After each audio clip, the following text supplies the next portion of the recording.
Hello friends, I am Sweety Singh Rajput. Welcome back to my YouTube channel. So guys, आप सभी कैसे हैं? आई होप बहुत अच्छे होंगे, बहुत अच्छे से अपनी पढ़ाई कर रहे होंगे। जैसे कि आज है 19 April 2023, daily current affair by SSR.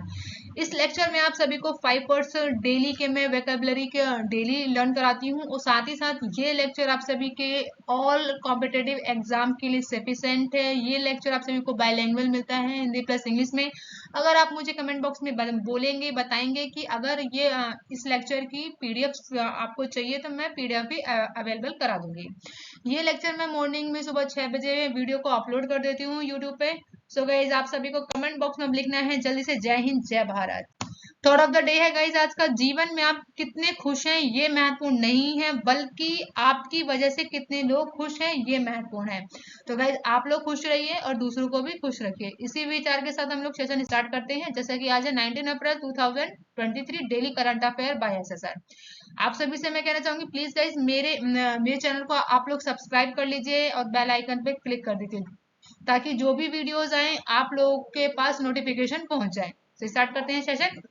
First question है गाइस यहाँ पे आप सभी के सामने, हाल ही में विश्व हेमोफीलिया दिवस कब मनाया गया है? When has the world haemophilia day be celebrated recently? तो गाइस यहाँ पे करेक्ट ऑप्शन होगा ऑप्शन सी, यानी कि 17 अप्रैल को मनाया जाता है विश्व हेमोफीलिया दिवस, यानी वर्ल्ड हेमोफीलिया डे मनाते हैं हम लोग 17 अप्रैल को। ओके गाइस, बात करेंगे यहाँ पे हम लोग विश्व हेमोफीलिया दिवस से रिलेटेड।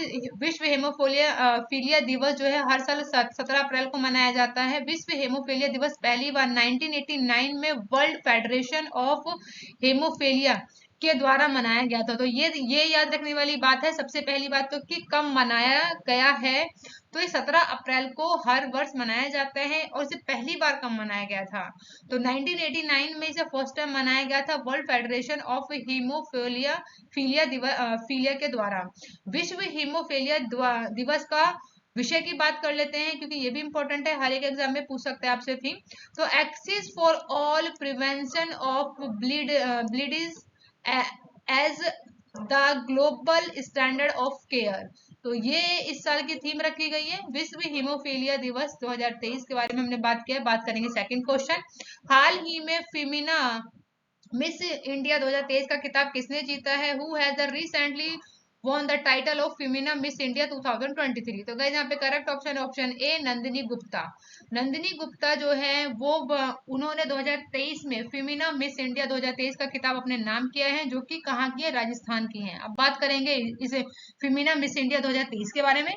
तो गाइज यहाँ फर्स्ट पॉइंट है, नंदिनी गुप्ता जो कि राजस्थान से बिलोंग करती हैं, उन्होंने हाल ही में फेमिना मिस इंडिया 2023 क्या 2023 का को 2023 को अपने नाम कर लिया है मिस इंडिया।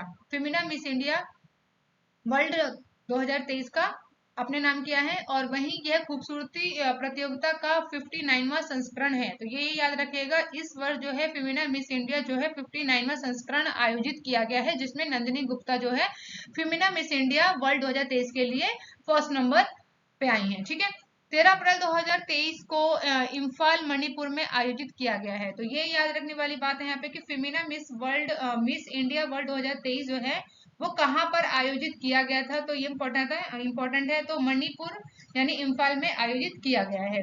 पहली रनर अप कौन रही थी? तो दिल्ली की श्रेया पूंजा। ठीक है, वही दूसरी रनर अप रही है मणिपुर के थोना ओंजम स्ट्रेला लुमुंग। ठीक है, वही बात करेंगे, नंदिनी जो है भारत को 73वें यानी 71वें मिस वर्ल्ड प्रतियोगिता में देश का प्रतिनिधित्व करेंगी, जो कि कहाँ होने वाला है ये याद रखने वाली बात है। इसमें यूएई में होने वाला है, यानी कि संयुक्त अरब अमीरात में होगा मिस वर्ल्ड का मिस वर्ल्ड कंपटीशन जो होगा वो 71 में होगा। ठीक है, बात करेंगे यहाँ पे हम लोग अब। तो देख सकते हैं इमेज में इन्हें, नंदिनी गुप्ता को, जो कि राजस्थान से बिलोंग करती हैं, तो इन्हें ही मिला है मिस इंडिया फेमिना का अवार्ड। ठीक है गाइस, फर्स्ट रैंक हासिल किया इन्होंने। ठीक है, विजेता रही है वो। हाल ही में थावे उत्सव कहाँ मनाया गया है? Where has Thawe festival been celebrated recently? तो guys correct option option B, यानी बिहार में मनाया गया है थावे उत्सव।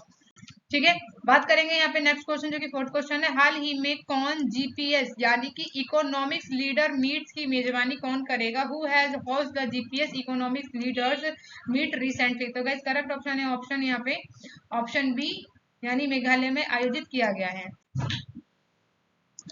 बात करेंगे नेक्स्ट क्वेश्चन की जो कि फिफ्थ है, हाल ही में किस देश का सबसे बड़ा परमाणु रिएक्टर अपने सेवा चरण में प्रवेश कर चुका है? तो recently which countries largest nuclear reactor has been entered its service phase? तो गाइज यहाँ पे करेक्ट ऑप्शन है ऑप्शन ए, यानी कि फिनलैंड।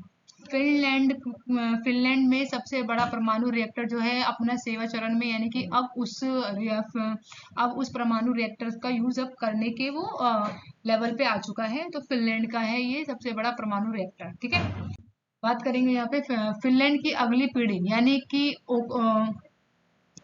फिनलैंड का जो यहाँ पे परमाणु रिएक्टर है उसका नाम है ओलकियोटो 3 परमाणु रिएक्टर है जो यूरोप का सबसे बड़ा है और नियमित उत्पादन में चला गया है।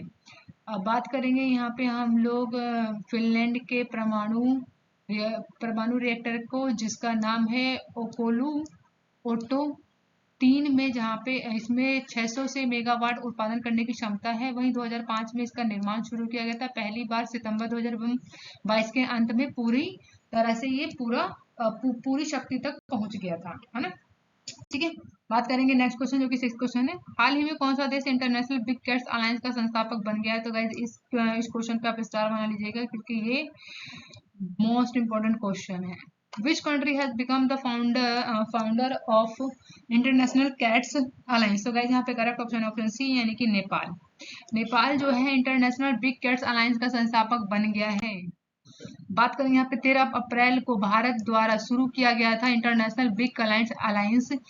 नेपाल संस्थापक सदस्य बन गया है। वहीं नेपाल में ऊर्जा मंत्री हैं जिनका नाम है शक्ति बहादुर वास्तुनेत ने भारत के वन और जलवायु मंत्री यानी भूपेंद्र यादव को संस्थापक सदस्य के रूप में नेपाल की सदस्यता का संकेत देने का एक पत्र सौंपा था, जिसमें इंटरनेशनल बिग कैट्स अलायंस का उद्देश्य है, जिसमें कि इसमें 7 बड़ी बिल्ली की प्रजातियां होती हैं, जो कि बाघ है, शेर है, तेंदुआ है, हिम तेंदुआ है, चीता है, वहीं जैगुआर और पूमा है।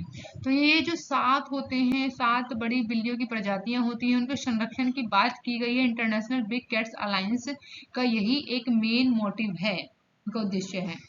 नेपाल ने बाघ की आबादी में उल्लेखनीय वृद्धि देखी गई है नेपाल में, जो कि 2010 में कितने थे 121 थे, वहीं 2022 में बढ़कर 335 तक पहुंच गए हैं। इसलिए नेपाल भी संस्थापक सदस्य बन गया है इंटरनेशनल बिग कैट्स अलायंस का। 2022 में नेपाल ने 2022 तक बाघों की आबादी को दुगना करने के लिए अपने लक्ष्य को सफलतापूर्वक हासिल भी कर लिया है, जैसा कि सेंट पीटर्सबर्ग में 2010 में पहली बार बाघ शिखर सम्मेलन के दौरान बताया गया था।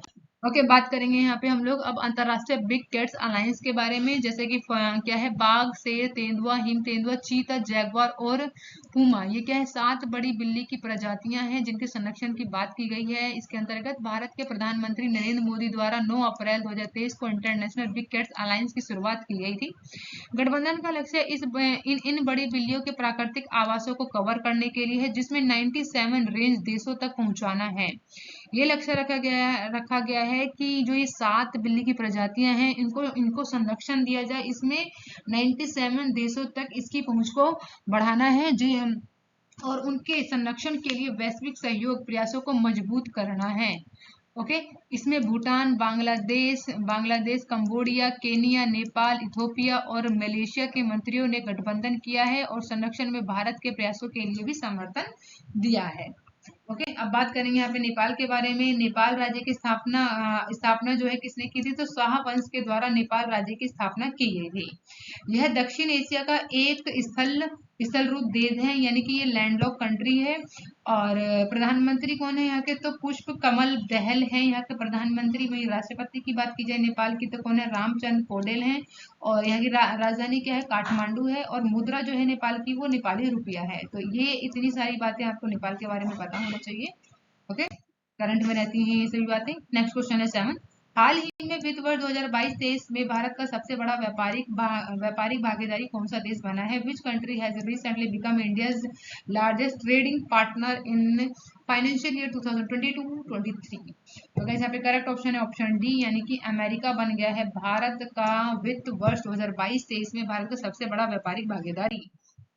ठीक है, बात करेंगे यहाँ पे वित्त वर्ष 2022-23 में अमेरिका जो है वो भारत का सबसे बड़ा व्यापारिक भागीदारी बन गया है, बनकर उभरा है। इसमें कॉमर्स मंत्रालय के आंकड़ों के अनुसार बताया गया है कि भारत और अमेरिका के बीच द्विपक्षीय व्यापार, जिसमें 2022-23 में 7.65% से बढ़कर कितना हो गया, देखिएगा कितना बड़ा यहाँ पे कितना बढ़ गया है, तो यहाँ बढ़ गया है 128.55 बिलियन डॉलर हो गया है। कहाँ 2022-23 में कितना था, तो ये 7 दशमलव पहले कितना था, तो 7.65 था, अब बढ़कर कितना हो गया है, तो 128.55 हो गया है भारत और अमेरिका की व्यापारिक भागीदारी।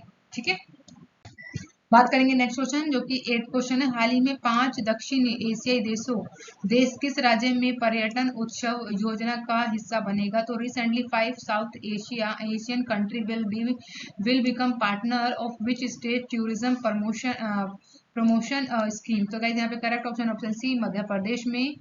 ठीक है, यहाँ पे मध्य प्रदेश है जहाँ पे पर्यटन उत्सव योजना का हिस्सा बनेगा मध्य प्रदेश। यहाँ पे 5 दक्षिण एशिया एक साथ मिलकर प्रमोशन करेंगी। ठीक है, बात करेंगे 9th क्वेश्चन की। हाल ही में कहा बिहू के प्रदर्शन ने गिनीज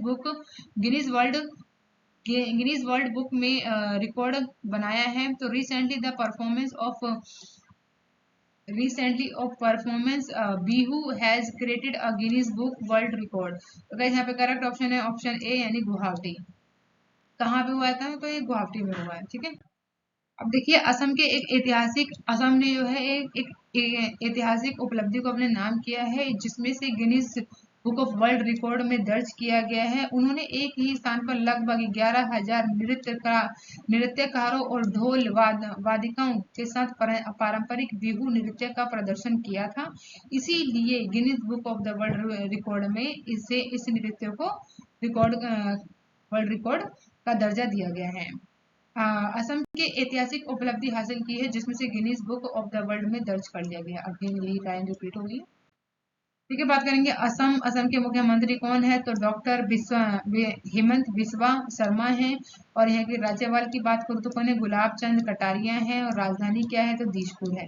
तो इस इमेज में देख सकते हैं नॉर्थ ईस्ट का ये स्टेट है जो कि असम। इसे इमेज में आप देख सकते हैं यहाँ पे। ठीक है, लोकेशन भी देख लिया हमने। यहाँ पे बात करेंगे अगेन यहाँ पे सेम, ये यहाँ पे अगेन यहाँ पे इसी स्लाइड में वही मुख्यमंत्री कौन है? तो हेमंत बिस्वा शर्मा है। राजधानी दिसपुर है। असम का लोक नृत्य क्या है? बिहू है। और असम के राज्यपाल कौन है? गुलाब चंद कटारिया है। ठीक है, तो यहाँ पे आप ध्यान रखिएगा, बिहू जो है असम का लोक नृत्य है। ठीक है, बात करेंगे आज के सेशन का लास्ट क्वेश्चन, जो कि 10th है। महाराष्ट्र भूषण पुरस्कार 2022 से किसे सम्मानित किया गया है? Who has been honoured with Maharashtra Bhushan award 2022? तो इसका करेक्ट ऑप्शन है ऑप्शन बी, यानी कि अप्पा साहेब धार्मिक अधिकारी, इन्हें मिला है महाराष्ट्र भूषण पुरस्कार 2022। बात करेंगे यहाँ पे महाराष्ट्र भूषण के बारे में। तो महाराष्ट्र भूषण भारत के महाराष्ट्र राज्य सरकार द्वारा प्रतिवर्ष प्रदान किया जाता है, जो कि सर्वोच्च नागरिक पुरस्कार है, जिसको 1995 में जब शिवसेना और बीजेपी का गठबंधन सत्ता में था, उस समय इस पुरस्कार को स्थापित किया गया था। महाराष्ट्र भूषण को पहली बार 1996 में से सम्मानित किया गया था। और शुरुआत में ये जो महाराष्ट्र भूषण है, इसको दिया जाता था साहित्य, कला, खेल, विज्ञान के क्षेत्र में, लेकिन अब ये दिया जाने लगा है सामाजिक कार्यों के लिए भी, पत्रकारिता के लिए भी, लोक प्रशासन के लिए, स्वास्थ्य सेवाओं के क्षेत्र में भी महाराष्ट्र भूषण को प्रदान किया जाता है, सम्मानित किया जाता है लोगों को। इसको फर्स्ट टाइम शुरू किया गया था 1996 में। इसको प्रस्तावना कौन लेके आया था? प्रस्ताव किसने किया था? शिवसेना और बीजेपी का जब गठबंधन था महाराष्ट्र में, तब इसका प्रस्ताव लेके आया गया था, स्थापित किया गया था।